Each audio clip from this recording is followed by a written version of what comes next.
Eksil Indonesia. Bismillahirrahmanirrahim. Assalamualaikum warahmatullahi wabarakatuh. Alhamdulillahirabbil alamin. Salatu wassalamu ala asyrafil anbiya'i wal mursalin wa ala alihi wa sahbihi rasulillahi ajma'in. Rabbi shrah li sadri wa yassir li amri wa hlul 'uqdatam min lisani yafqahu qawli. Alhamdulillah, puji syukur kita ucapkan kehadirat Allah Subhanahu wa taala. Sampai hari ini Allah masih memberikan kesehatan kepada kita semua. Salawat dan salam kepada Nabi Allah Muhammad sallallahu alaihi wasallam. Allahumma salli ala Muhammad wa ala ali Muhammad.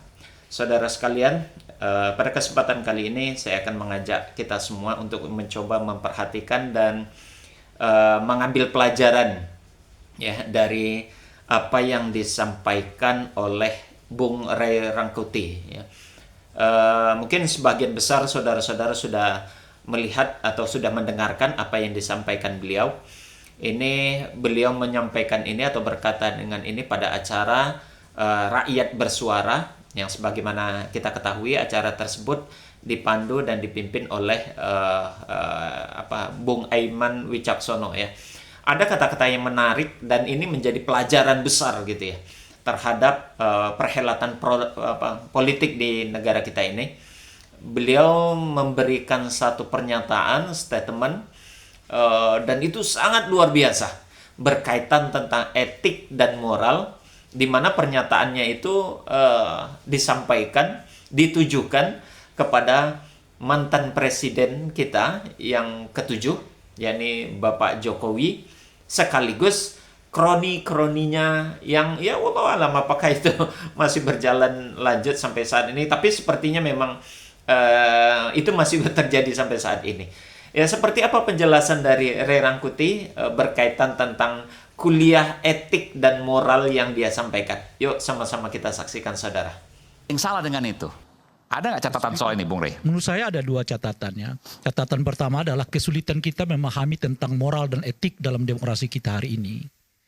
Jadi selalu ketika kita berbicara soal kepatutan, kita selalu berbicara ada aturan yang mengatur enggak? Kepatutan itu bukan soal aturan mengatur.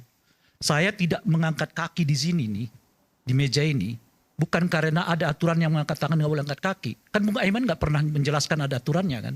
Tapi saya tidak melakukan itu. Kawan-kawan yang di samping saya juga nggak melakukannya. Kenapa? Karena kita mempunyai kepatutan. Tidak patut saya mengangkat kaki di meja dalam kondisi yang kayak begini.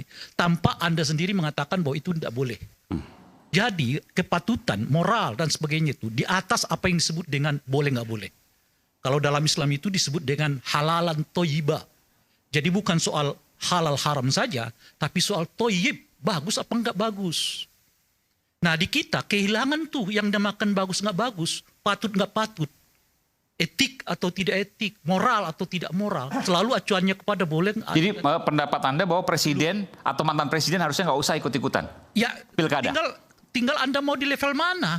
Kalau Anda mau berbicara di level aturan itu ya memang dibolehkan. Tidak ada masalah. Tapi kalau Anda mau berbicara tentang moral itu tadi, gimana ya menurut saya ya. Orang yang digadang-gadang akan menjadi calon sekjen PBB gitu. Lalu tiba-tiba urusannya soal kota Solo. Urusannya soal kota Jawa Tengah. Urusannya soal kota Jakarta gitu. Saya kira mestinya ya yang mengingatkan ini kepada Pak Jokowi adalah orang-orang yang berada di... Nah, saya harus fair juga. Ini kan bukan hanya Pak Jokowi. Tadi disebutkan juga oleh Mbak Irma misalnya. Ada Pak SBY, ada Bu Mega juga. Oke, nanti akan saya mau ke situ. Oke, silakan. Jadi saya akan berbicara soal moral itu dulu. Inilah menurut saya yang yang hampir luput dijelaskan oleh Pak Jokowi kepada publik ini. Bahwa persoalan di dalam bernegara dan berdemokrasi itu nggak melulu soal boleh nggak boleh dalam konteks aturan. Tapi baik atau tidak baik dalam konteks berbangsa dan bernegara. Apakah dinasti politik itu boleh? Boleh. Udah dinyatakan oleh MK. Tapi apakah yang menyumbang bagi kesehatan kualitas demokrasi kita? Jelas tidak. ICW, kawan-kawan Formapi juga mengatakan lebih dari 30% anggota DPR kita sekarang ada hubungannya dengan dinasti politik.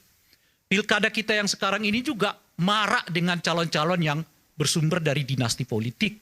Politik kita sekarang ini kalau dibuat kira-kira asumsinya, mungkin sepertiga dari pemimpin nasional ini berhubungan dengan dinasti politik. Lalu apa maknanya demokrasi ini bagi kita? Kalau untung-untung dari demokrasi itu hanya membuat anak you yang berkuasa, istri lu yang berkuasa, suami lu yang berkuasa, kakek lu yang berkuasa, cucu lu yang berkuasa, sebagian besar rakyat ini hanya menjadi penikmat, cukup diberi tawaran, oke gas, oke gas. Mereka dapat gasnya, rakyat cuma dapat oke-nya. Mau Anda bicara tentang Indonesia emas 2045? Gimana bicara emas 2045? Setengah dari kekuasaan itu bertumpuk kepada 1, 2, 3 keluarga. Lebih dari 80% harta kekayaan negara ini bertumpuk kepada cuma 10 orang kaya di Republik. Anda bicara tentang Indonesia emas 2045, nonsen. Kalau Anda nggak menolak dinasti politik, Anda nggak menolak oligarki, nggak usah Anda bicara tentang Indonesia emas 2045. Yang ada Indonesia cemas. Itulah saya selalu mengingatkan moral, etik. Nggak cukup sekedar boleh nggak boleh. Anda datang ke rumah orang nggak nyebutin assalamualaikum, apalagi misalnya tuh, mohon maaf, ada nggak larangan di Republik ini yang mengatakan Anda nggak boleh masuk rumah kalau nggak mengucapkan salam? Nggak ada. Tapi ada nggak yang berani masuk rumah orang lain tanpa mengucapkan salam? Nggak ada. Karena apa? Itu moral. Itu etik. Nah itu yang nggak diajarkan oleh Pak Jokowi selama 10 tahun terakhir ini. Yang selalu dikatakan ada nggak aturan? Ada nggak aturan? Nah itu satu. Nah yang kedua, selalu ada argumennya. Dia membuat kok. Mengapa saya tidak? Dia melakukannya. Mengapa saya tidak? Logika itu membuat kita nggak bisa kemana-mana. Anda presiden, Anda mesti moralnya lebih tinggi dari dia, lebih tinggi dari dia, lebih tinggi dari saya. Sehingga saya punya acuan bahwa moralitas yang terbaik itu ada di kepemimpinan nasional kita. Lalu kalau semua orang mengatakan, Ibu Mega melakukannya, SBY melakukannya, Pak Jokowi juga boleh dong melakukannya. Lalu kita maju kapan? Mestinya mengatakan, saya akan membuktikan dan memberi contoh kepada Republik ini bahwa sebagai mantan presiden saya nggak akan cawe-cawe dalam konteks apapun. Apalagi saya nggak punya apa-apa untuk cawe-cawe. Saya yang nggak punya partai, nggak ketua partai, nggak anggota partai, nggak pengurus partai. Lebih mungkin saya bisa mengatakan saya berdiri di atas semuanya. Karena apa? Karena satu, saya nggak punya apa-apa terhadap itu. Dan yang kedua adalah saya memberi contoh supaya tidak ada lagi argumen-argumen. Dia melakukannya kok, dia melakukannya kok, dia melakukannya kok. Jadi ibarat kata karena semua orang bergosip, maka boleh bergosip. Kira-kira begitu. Lalu kapan kita selesai dari pergosipan? Nggak akan selesai. Karena nggak ada yang mengatakan kita keluar dong, jangan bergosip. Dan yang paling unik yang tidak mau keluar dari situasi itu justru adalah elit-elit dari rakyat ini. Rakyat ini dibiarkan untuk saling mencontoh apa yang tidak elok bagi Republik. Karena dia boleh, ya saya juga boleh. Mestinya sebagai mantan presiden, saya memperlihatkan kepada Anda semua, inilah etik, inilah moral, inilah standar dari seorang mantan presiden. Saya tidak menjadi ketua umum partai politik, saya tidak urusin lagi soal ini itu, saya pure hanya menjadi ikon dari Republik ini. Seperti pernah dilakukan oleh Habibie. Apa yang dilakukan waktu itu? Dia nggak jadi apa-apa kan? Apakah dia kampanye? Tidak. Apakah ia cawe-cawe dengan perkara? Tidak. Dia diam saja. Waktu pemilu 99 maksudnya? Setelah beliau jadi lengser. Oke.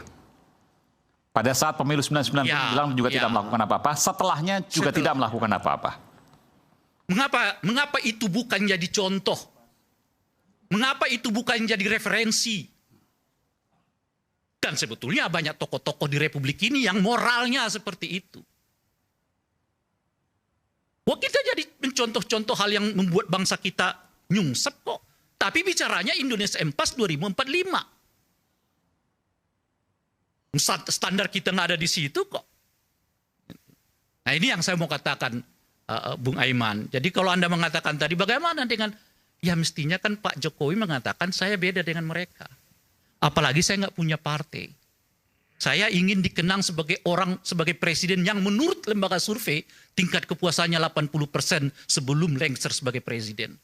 Sekarang dengan cawe-cawe di Jakarta, cawe-cawe di Solo, itu artinya kan dia mau mengatakan sebagian rakyat Solo yang milih dan mengatakan puas kepada saya itu dikecewakan oleh dia.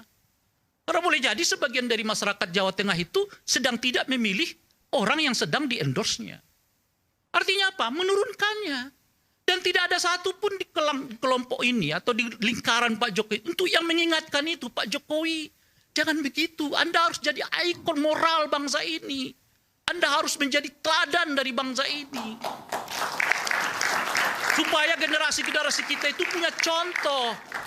Nggak lagi bercerita tentang dia melakukannya, saya harus boleh melakukannya juga dong. Enggak. Tapi harus mengatakan ini contoh ada kok, ini ada contoh ada kok, ini ada contoh kok. Apakah Pak Jokowi tidak mau jadikan sebagai contoh moral dari bangsa ini? Ya, baik. Sudah kita saksikan bersama, sekali lagi begitu luar biasa. Memang moral itu atau etik itu ya, itu harus lebih tinggi daripada hanya pernyataan boleh atau tidak boleh ya.